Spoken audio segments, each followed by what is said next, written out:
Janvier, février, même le temps des fêtes, c'est des périodes qui sont particulièrement difficiles pour certaines personnes. C'est des périodes qui peuvent être dures selon les dépressions saisonnières, la nostalgie qui nous rattrape, les mauvaises expériences dans le passé, peu importe ce qui nous arrive. C'est des périodes qui sont un petit peu plus difficiles que la moyenne, que les autres temps de l'année. Et en 2021, ça va être pire. 2021, pandémie, le gouvernement nous a annoncé qu'on était confinés à la maison, qu'il y avait un couvre-feu à partir de 8 heures le soir, 8 ou 9 heures, il faudrait que je valide, il me semble que c'est 8. Bref, tout ça pour dire que ça va être encore plus dur que ce que c'est déjà. Et il y a déjà beaucoup de monde qui ont déjà beaucoup de difficultés. Donc, je pense que c'est important pour moi de m'adresser à toi ce matin. Tu sais, j'ai vécu beaucoup de périodes difficiles, surtout dans le temps des fêtes. C'est une période qui est roche pour moi. Après, je suis beaucoup plus enclin à piquer du nez en février. Donc, c'est un concept que je suis quand même habitué. J'ai remarqué depuis cette année, parce que depuis cette année, vous communiquez avec moi. Depuis que j'ai parti ma chaîne YouTube, vous avez commencé à me parler, vu que je suis réapparu, et je me rends compte qu'on est nombreux à avoir les mêmes problèmes et qu'on a souvent les mêmes façons d'aborder les mêmes problèmes. Donc, quand je file pas intérieur, quand c'est difficile pour moi d'affronter mes journées, il y a souvent des mécanismes de défense qui embarquent, des mécanismes qui vont être souvent des petits plaisirs éphémères, m'empiffrer de chocolat, me masturber, la sexualité, je me garoche dans les bras de n'importe qui. Tu sais, il y a beaucoup de petits plaisirs éphémères qui pop, comme pour essayer de nous rassurer, essayer de nous sortir de là. Mais le problème, c'est que ça l'aide pas. Le problème, c'est que ça nous enterre encore plus, ça nous pousse encore plus dans notre difficulté, puis dans notre peine, dans notre misère, dans notre souffrance, parce que c'est pas ce qu'on a besoin. Je pense que dans des périodes comme ça, on a la tendance de se taper sur la tête. On n'aime pas la situation. Si je regarde, moi, dans le temps des fêtes, j'ai fait de l'hyperphagie. Je n'aime pas faire de l'hyperphagie. Je n'aime pas les journées qui suivent mon hyperphagie parce que j'ai des répercussions sur les jours qui s'en suivent. Donc, quand je mange à outrance, ben, veux pas, j'ai tendance à me taper sa tête. J'ai tendance à me donner de la misère moi-même parce que je me dis, voyons, Martin, t'es encore en train de faire ça. Franchement, on est rendu en 2021. Depuis les années, ça te tente pas de passer à autre chose, me semble, tu sais. Fait que je me tape sa tête. Fait que ça, c'est pas bon, c'est pas cool, c'est pas génial, puis ça l'aide pas du tout. Donc, ce que j'ai envie de te dire ce matin, ce que j'ai envie de partager avec toi, c'est donne-toi de l'amour au lieu de te donner de la haine. Je m'explique. Si tu as un envie d'hyperphagie, je vais rester avec ce que moi je connais puis que je suis qui est le plus proche de moi, mais vous pouvez l'appliquer à n'importe quoi. Si moi je sais que en ce moment j'ai un besoin immense de faire de l'hyperphagie, ça fait 3 jours que c'est de la merde, je file pas, j'ai pas envie de voir du monde, j'ai pas envie de faire rien, les journées sont plates, bref, je suis dans une dépression, que ce soit saisonnière ou non, et j'ai envie d'avoir du plaisir qui sort de tout ça, j'ai envie d'avoir du bon, donc je me lance dans mes mécanismes de défense, et là, ça fait mal. Ça, j'appelle ça de la haine. Ça, j'appelle ça de la misère puis du négatif. Si tu veux te donner une chance, tu dois aller vers le positif. Pour le positif, c'est d'accepter. Accepter la situation. Bon, là, ça fait 3 jours que je file pas. J'ai envie de me défoncer la face à manger. Puis j'y pense non-stop depuis les 5 dernières heures. Si je continue à me battre, je vais y penser encore et encore et encore, ça va me tirer vers le bas, puis je vais finir par faire de l'hyperphagie pareil, puis peut-être même plus, parce que si je me bypass pendant trop longtemps, ben là, je vais être méga frustré, fait que ça se peut que ça soit encore pire, mon hyperphagie. La solution, selon moi, c'est de commencer par accepter la réalité. Bon, je fais le pas, j'ai besoin de faire de l'hyperphagie, j'ai envie de faire de l'hyperphagie, je vais faire de l'hyperphagie. Ce soir, je me donne le droit d'aller me chercher de la bouffe, puis de m'empiffrer comme un porc. Pourquoi je me donne le droit alors que c'est mauvais pour moi? C'est pour me donner une chance d'accepter ma réalité. Si j'accepte que j'ai des difficultés, si j'accepte que j'ai des faiblesses et que l'hyperphagie va être une solution qui va popper de toute façon, mon objectif n'est pas de me battre contre ça, mais bien de réduire au maximum la durée de mon hyperphagie. La durée de ma situation problématique, si je me bats contre moi et que je me tape sa tête, l'effet est inversé. C'est plus long, c'est pire. On veut pas que ça soit pire. En ce moment, là, on n'a pas besoin que ça soit pire.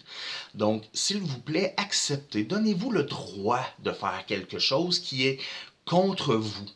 Je sais que c'est contre-instinctif, là, puis il y a peut-être même du monde qui n'aimeront pas ce que je dis, mais selon moi, là, il faut que tu t'acceptes, il faut que tu te donnes le droit d'être qui tu es pour avoir une chance de passer à autre chose. Si on va avec une preuve, tu t'es battu contre toi-même toute ta vie puis t'es arrivé à rien. Fait que, essaye autre chose, essaye d'accepter. Ça veut pas dire, go, je m'enclenche l'hyperphagie à tous les jours parce que maintenant j'ai le droit, ça n'a pas rapport, c'est pas ça pantoute. C'est pas ça que je dis. Ce que je dis, c'est que le fait de se donner le droit, c'est le premier pas d'accepter, si on veut, la réalité et de passer au travers. C'est le premier pas de la guérison. Fait que si je me suis rendu compte, en fait, se rendre compte, c'est le premier pas, là, je suis d'accord. Je me suis rendu compte que j'ai un problème d'hyperphagie. Si j'accepte cette hyperphagie comme étant partie intégrante de ma vie et que j'arrête de le voir comme un problème qui m'enterre, puis qui me nuit tellement, puis qui me détruit, puis qui me tire vers le bas, je peux réduire l'impact de mon hyperphagie et me donner une chance d'avoir des journées un petit peu plus belles. J'ai eu beaucoup de commentaires. Depuis le temps des fêtes, je dirais que ma chaîne YouTube a explosé. J'ai énormément de gens qui sont rentrés en communication avec moi. Des gens que je connais pas, des gens que j'ai jamais vraiment parlé dans le passé, qui m'écrivent pour me dire, Martin, je vis telle situation, ta situation me ressemble pour X raisons, et j'ai de la misère. Et moi, veux pas, avec mon grand cœur, je veux vous aider, je voudrais vous prendre dans mes bras toute la gang, puis vous dire, dompe-moi ta marde. Puis je vais vous le dire honnêtement, dompez-moi votre marde, donnez-moi votre marde, je la veux. Pourquoi? Parce qu'elle m'affectera pas. Je suis rendu immunisé à votre marde. Fait que j'ai besoin que vous me donniez votre marde pour que vous vous libériez. Si vous êtes capable de dire haut et fort quel est votre problème, si vous êtes capable d'écrire à quelqu'un puis d'y envoyer votre problème, vous êtes en train de dire à votre cerveau, ça, je suis conscient que c'est là, puis j'aime pas tant ça. Puis votre cerveau va faire comme, ok, on va essayer de travailler différemment. Tu sais, il faut pas que tu te battes. Je sais pas, là, j'ai fait la vidéo plus qu'une fois, fait que je sais même plus si j'ai donné l'exemple tantôt ou pas dans celui-là. Mais l'exemple était, si tu essayes de promener un chien puis que tu tires constamment sur sa laisse, tu vas avoir de la résistance. Plus tu vas tirer sur sa laisse, plus il va tirer dans l'autre sens, plus il va résister. Tandis qu'à l'inverse, si tu laisses ta laisse lousse, si tu lui laisses du jeu, il va te suivre beaucoup plus facilement, beaucoup plus volontairement. Donc notre cerveau, je pense que c'est la même chose. Je pense que ton cerveau va t'aider si tu arrêtes d'être négatif. Si tu es positif, puis tu dis, OK, c'est correct, j'aime pas tant ça, mais c'est OK pour asseoir, je me donne le droit, veux pas, ton cerveau fait comme, ah, il veut, il veut que je le fasse, mais il aime pas ça. Tiens donc, c'est un mécanisme que moi je lui oblige parce que le cerveau fonctionne avec ce que lui a appris avec nos expériences passées. Donc, c'est un mécanisme de défense que notre cerveau nous envoie automatiquement. Il n'y a pas vraiment de réflexion par rapport à ça. Je dirais même pire, le mécanisme de défense pop quand ça va pas bien. Quand je suis dans une situation critique ou que je suis dans une situation que putain de vie de merde, là, mon mécanisme embarque puis dit let's go, on fait de la bouffe. Fait que le mécanisme est comme trigger, il est déclenché par notre mal-être. Notre mal-être, c'est du négatif. Notre mal-être, c'est de la souffrance. L'acceptation, c'est du positif. L'acceptation, c'est de l'amour. C'est de la tolérance. Être tolérant envers soi, on est en train de dire à notre cerveau, c'est pas ça je veux. T'as pas compris. C'est là que tu t'en vas, puis là, tu m'obsèdes, là. Fait que, ok, je vais donner cours parce que je veux pas que ça dure une semaine. Mais c'est pas ça que j'ai envie, buddy. Puis veux pas, avec le temps, ça va être de plus en plus simple à gérer. Puis surtout, les périodes vont être plus courtes. Tu sais, si je me bats contre mon hyperphagie, ça va durer 3, 4, 5 jours, une semaine, un mois, peu importe. Si j'accepte mon hyperphagie, on dirait que déjà là, j'ai plus envie d'en faire autant. J'ai plus envie de me faire une semaine d'hyperphagie parce que ça implique d'accepter à chaque jour. Puis à un moment donné, je fais comme, à cause que j'ai accepté par le passé, on dirait que ça fait comme, ben non, aujourd'hui, j'ai pas besoin. J'ai comme pas la frustration qui vient avec le sentiment de négativité puis de souffrance qui est là. Donc, c'est mon message ce matin. J'espère que ça va t'aider. J'espère que ça va aider un peu les gens à passer leur journée, à toffer la situation. Je vous invite évidemment à m'écrire, honnêtement, à m'appeler, à me parler. Dompez-moi votre marche, je suis sérieux. Je suis capable, depuis les années que je fais ça, j'ai appris à ne plus être affecté par ce qui t'affecte toi. J'ai appris que ce qui t'affecte ne m'appartient pas.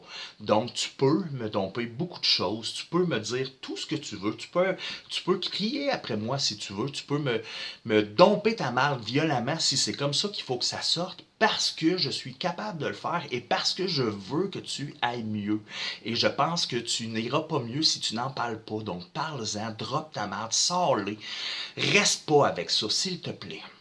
Donc, que ce soit avec moi ou avec d'autres, hein, je le dis avec moi parce que j'ai beaucoup de gens qui m'ont parlé, qui m'ont écrit, qui m'ont parlé aussi, puis que c'est des gens seuls. Donc, si tu es solitaire, si tu n'as personne autour de toi, ben je suis ta référence. Envoie, ship-moi tes affaires, ça va me faire plaisir. Si tu as des gens autour de toi, je t'invite à le faire avec eux. Tu sais, quand je m'ouvre, quand je parle de quelque chose qui est profond, quand je me mets à nu devant quelqu'un, j'ai remarqué que la personne a tendance à se mettre à nu elle aussi, puis à vouloir dire des choses. Je pense que l'être humain veut partager ces choses parce qu'on est une bébite de société.